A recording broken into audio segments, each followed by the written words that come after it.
பிறந்த குழந்தை முதல் 18 வயது வரை உள்ள குழந்தைகளுக்கான இலவச இருதய மருத்துவ ஆலோசனை முகாம் ஆகஸ்ட் 2 வரை கோவை KMCH மருத்துவமனையில் நடைபெறுகிறது. முன்பதிவிற்கு 8754887568. கண்டிப்பாக இந்த அரசாங்கத்தில் பார்த்தோம்னு சொன்னா விவசாயிகளுக்கான முன்னேற்றத்திலே கவனம் செலுத்தாத ஒரு அரசாங்கமாக இந்த அரசாங்கம் இருந்து கொண்டிருக்கிறது. என்ன சொன்னா இந்த ஆண்டு பார்த்தோம்னு சொன்னா பெருவாரியான இடங்களிலே எங்குமே கிட்டத்தட்ட தூர்வாரப்படவில்லை. அங்கே அணையிலே தண்ணீர் திறந்து விட்டால் கூட சரியான நேரத்தில் விவசாயிகளுக்கு கிடைப்பதற்கான வாய்ப்பு இல்லாத சூழ்நிலை நிலவி கொண்டிருக்கிறது. அதிகமான நீர் வருகின்ற பொழுது நேரடியாக கடலிலே சென்று கலக்கிறது. ஏன்னா நம்ம எல்லா மக்களுடைய கோரிக்கையும் தேவையான இடங்களிலே தடுப்பணை கட்ட வேண்டும். ஆண்டு காலமும் கூட தேவையான இடங்களிலே ஏரிகளை அணை எல்லா இடங்களிலும் தூர்வார வேண்டும் என்பது மக்களுடைய கோரிக்கை. தூர்வாருவதற்கு என்ன நிதி தேவைப்படுகிறதோ அதை அரசாங்கம் உடனடியாக ஒதுக்க வேண்டும் என்பதில் எங்களுக்கு மாற்று கருத்து கிடையாது. ஒதுக்கக்கூடிய நிதி முதல்ல முழுசா தூர்வாரப்படுதா அப்படிங்கிறத பார்க்கணும். ஏன்னா நீங்க இப்போ எத்தனை கோடி வித்தோம்? 12 கோடியா? 12 கோடி ஒதுக்குனா அதுல 2 கோடிக்கு தூர்வாரிட்டு 10 கோடியை ஆட்சியாளர்கள் எடுத்துக்கொள்ளக்கூடிய நிலை தான் இன்னைக்கு இருக்கு. அதை மாற்றி ஒதுக்கக்கூடிய நிதி ஒழுங்கா தூர்வாரப்பட்டாலே நல்ல நீர்ப்பாசனத்துக்கு நல்ல சூழ்நிலையை உருவாக்க முடியும். அது அந்த நிதி கையாடல் செய்யப்படுகிறது. அதை முதல்ல மாற்றணும். நாங்களும் கூட அதற்கான பல இப்பொழுது கிடையாது. நான் ராஜராஜ சோழனுக்கு ராஜேந்திர சோழனுக்கு சிலை அமைக்க வேண்டும் என்பதற்காக பிரதமருடைய கோரிக்கை வைக்க வேண்டும் என்ற ஒரு சிந்தனை பாரதிய ஜனதா கட்சியில் நாங்கள் எடுத்திருக்கின்றோம். ஏற்கனவே பல மாதங்களுக்கு முன்பே அதை பற்றி யோசிச்சிருக்கோம். பல மாதங்களுக்கு முன்பே பிரதமர்கிட்ட இந்த கோரிக்கையை வைக்கணும். இந்த கோரிக்கையை வச்சா அந்த சோழ மண்டலத்துக்கு ஒரு மிகப்பெரிய பெருமையாக இருக்கும் அப்படின்னு நாங்கள் நினைக்கிறோம். கண்டிப்பாக ராஜராஜ சோழனுக்கும் சரி ராஜேந்திர சோழனுக்கும் சரி இந்த மண்ணுடைய பெருமையை போய் யாருக்கோ செலவைக்கிறோம். ரோட்டுக்கு ரோடு வைக்கிறோம், தெருவுக்கு தெரு வைக்கிறோம். ஆனால் இந்த மண்ணில் பிறந்து உலகத்தை கட்டி ஆண்ட மாமன்னர்களுடைய சிலை வைக்கிறதுல என்ன தவறு இருக்குது? அதை வைக்கணும் அப்படிங்கிறதா எங்களுடைய கோரிக்கை கூட. இல்லை புகைப்படம் இப்போ நம்ம பார்த்துட்டு இருக்கோம். சில தொலைக்காட்சிகளில் சமூக வலைதளத்துலலாம் ராஜேந்திர சோழனுடைய புகைப்படம் அப்படின்னு நம்ம பார்த்துட்டு இருக்கோம். இங்கே கூட ஃப்ளெக்ஸ் போர்டில் எல்லாம் வச்சுருக்காங்க. அப்போ அரசாங்கம் வச்சிருக்கும் போது அது உருவம் இருக்கிறதுனால வச்சுருக்காங்க.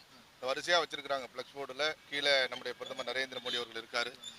ராஜேந்திர சோழனுடைய புகைப்படங்கள் வைக்கப்பட்டிருக்கும் போது உருவம் இருக்கு அப்படிங்கிறத ஏற்றுக்கொள்ளுது அரசாங்கம் அப்படிங்கிறதான அதில் நிலைப்பாடு. அதனால கண்டிப்பாக அவருடைய வேண்டுகோள் ஏற்றுக்கொள்ளப்பட வேண்டும் என்பது எங்களுடைய கருத்து. கண்டிப்பாக இந்த அரசாங்கத்தில் பார்த்தோம்னு சொன்னா விவசாயிகளுக்கான முன்னேற்றத்திலே கவனம் செலுத்தாத ஒரு அரசாங்கமாக இந்த அரசாங்கம் இருந்து கொண்டிருக்கிறது. என்ன சொன்னா இந்த ஆண்டு பார்த்தோம்னு சொன்னா பெருவாரியான இடங்களிலே எங்குமே கிட்டத்தட்ட தூர்வாரப்படவில்லை. அங்கே அணையிலே தண்ணீர் திறந்து விட்டால் கூட சரியான நேரத்தில் விவசாயிகளுக்கு கிடைப்பதற்கான வாய்ப்பு இல்லாத சூழ்நிலை நிலவி கொண்டிருக்கிறது.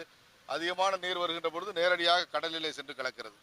ஏன்னா நம்ம எல்லா மக்களுடைய கோரிக்கையும் தேவையான இடங்களிலே தடுப்பணை கட்ட வேண்டும். ஆண்டு காலமும் கூட தேவையான இடங்களிலே ஏரிகளை அணை எல்லா இடங்களிலும் தூர்வார வேண்டும் என்பது மக்களுடைய கோரிக்கை. தூர்வாருவதற்கு என்ன நிதி தேவைப்படுகிறதோ அதை அரசாங்கம் உடனடியாக ஒதுக்க வேண்டும் என்பதில் எங்களுக்கு மாற்று கருத்து கிடையாது. ஒதுக்கக்கூடிய நிதி முதல்ல முழுசா தூர்வாரப்படுதா அப்படிங்கிறத பார்க்கணும். ஏன்னா நீங்க இப்போ எத்தனை கோடி வித்தோம்? 12 கோடியா? 12 கோடி ஒதுக்குனா அதுல 2 கோடிக்கு தூர்வாரிட்டு 10 கோடியை ஆட்சியாளர்கள் எடுத்துக்கொள்ளக்கூடிய நிலை தான் இன்னைக்கு இருக்கு. அதை மாற்றி ஒதுக்கக்கூடிய நிதி ஒழுங்கா தூர்வாரப்பட்டாலே நல்ல நீர்ப்பாசனத்துக்கு நல்ல சூழ்நிலையை உருவாக்க முடியும். அது அந்த நிதி கையாடல் செய்யப்படுகிறது. அதை முதல்ல மாற்றணும். நாங்களும் கூட அதற்கான பல இப்பொழுது கிடையாது. நான் ராஜராஜ சோழனுக்கு ராஜேந்திர சோழனுக்கு சிலை அமைக்க வேண்டும் என்பதற்காக பிரதமருடைய கோரிக்கை வைக்க வேண்டும் என்ற ஒரு சிந்தனை பாரதிய ஜனதா கட்சியில் நாங்கள் எடுத்திருக்கின்றோம். ஏற்கனவே பல மாதங்களுக்கு முன்பே அதை பற்றி யோசிச்சிருக்கோம். பல மாதங்களுக்கு முன்பே பிரதமர்கிட்ட இந்த கோரிக்கையை வைக்கணும். இந்த கோரிக்கையை வச்சா அந்த சோழ மண்டலத்துக்கு ஒரு மிகப்பெரிய பெருமையாக இருக்கும் அப்படின்னு நாங்கள் நினைக்கிறோம். கண்டிப்பாக ராஜராஜ சோழனுக்கும் சரி ராஜேந்திர சோழனுக்கும் சரி இந்த மண்ணுடைய பெருமையை போய் யாருக்கோ செலவைக்கிறோம். ரோட்டுக்கு ரோடு வைக்கிறோம், தெருவுக்கு தெரு வைக்கிறோம்.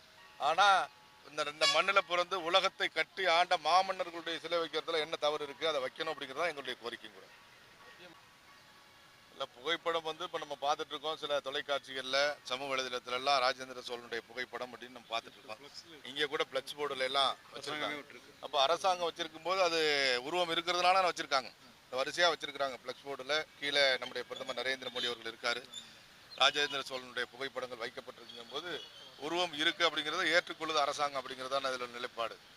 அதனால கண்டிப்பாக அவருடைய வேண்டுகோள் ஏற்றுக்கொள்ளப்பட வேண்டும் என்பது எங்களுடைய கருத்து.